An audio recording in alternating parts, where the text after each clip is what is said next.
Connecting to GNet. Accessing. Accessing.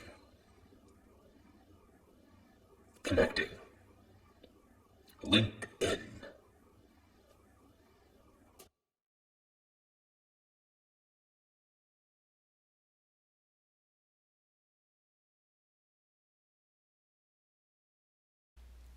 The Current Year, Part 4, Clan Shimazu.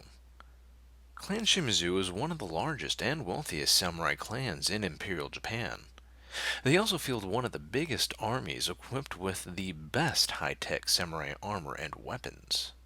The Shimazu Corp is one of the chief reasons for their success, both on the battlefield and in attaining ever greater wealth throughout the years after 1969's pirate invasion. 10 years before the most memorable and somber day, the corporation was formed by one of the then two heads of the clan. The main reason was to invest their considerable wealth into space-stage technology, research, and development.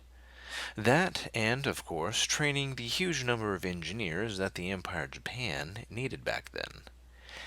It was during the Showa era, when the Emperor of Japan ordered all clans to contribute to Japan's economy and quicken the industrialization of the then very agrarian country. Most of the smaller clans engaged in infrastructure projects, although even after importing foreign engineers, specialists were still in short supply. Clan Shimizu, being one of the richest, invested in the future by building one of the largest universities in Japan, financed tens of thousands of promising young Japanese students, and paid for the salaries of famous foreign professors.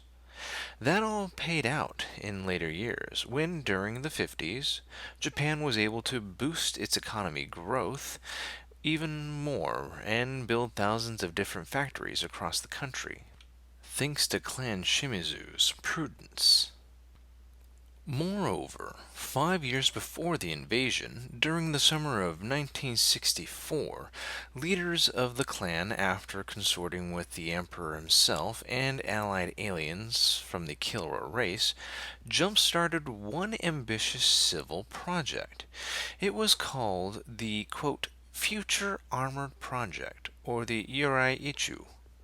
And while it did not outright produce results, certain elite units of the Imperial Guard and of the Shimazu were equipped with this new form of high-tech protection. That was probably the main reason why Japan suffered fewer civilian casualties compared to other nations across the globe. By investing in space-age technology and demonstrating that real advances can be made in short time, Clan Shimizu encouraged other, smaller clans to join them. Together, they worked with Shimazu Corporation and built a vast tunnel network across Japan. Since they had envisioned that such an engineering marvel is needed if they should ever try to construct underwater cities. Such were planned to be built in the starting of 1970, but most resources back then were spent in rebuilding the damaged infrastructure and destroyed by the invaders' Japanese cities. The existence of those reinforced tunnels made the evacuation of the civilian population easier, and armed forces could focus their defenses around their entrances, which made the job of the pirates much harder. They had to deal with multiple other army units flanking them, on top of the entrenched elite forces who were given command to defend the tunnels. Those soldiers who stood guard and defended the tunnels died in most cases to the last man, but their sacrifices assured the safety of the civilians.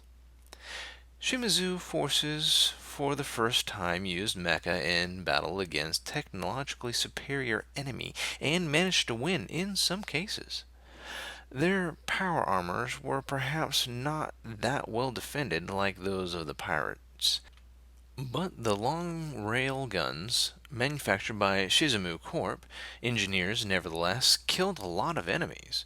Casualties among the pilots were high, but a group of well-trained warriors captured in a daring raid one whole squad of alien mecha and then used them against the enemy.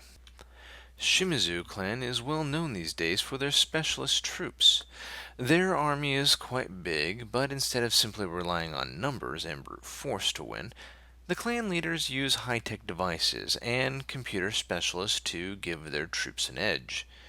They are famous for hacking their enemy sensors, projecting entire ghost units, misdirecting or outright rewriting orders, or even projecting fake hollow units on the battlefield.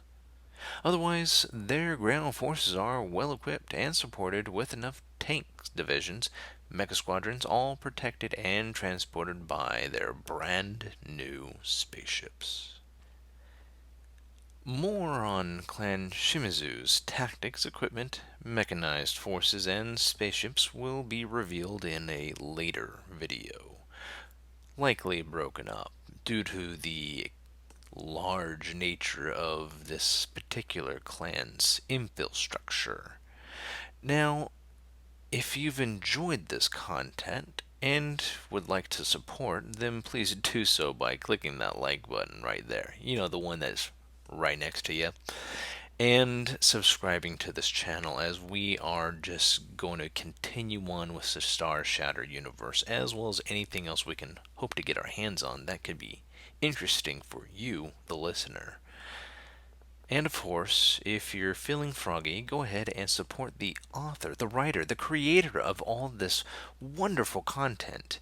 Aragmar, also known as the Black Knight. Such an awesome name. I know it's not the DC kind, but I mean like you shall not pass type. Go ahead and support his works. All links to this guy is down below. Also with his Starshatter books. Currently all 1 through 4. Number 5 likely going to be along the ways eventually. And you can support him by buying his books and going to minds.com and visiting him there. Alright, I think I'm done shilling here, so I'm just going to end it like this. Thank you for coming. Have a great night. God bless and farewell. Link terminating.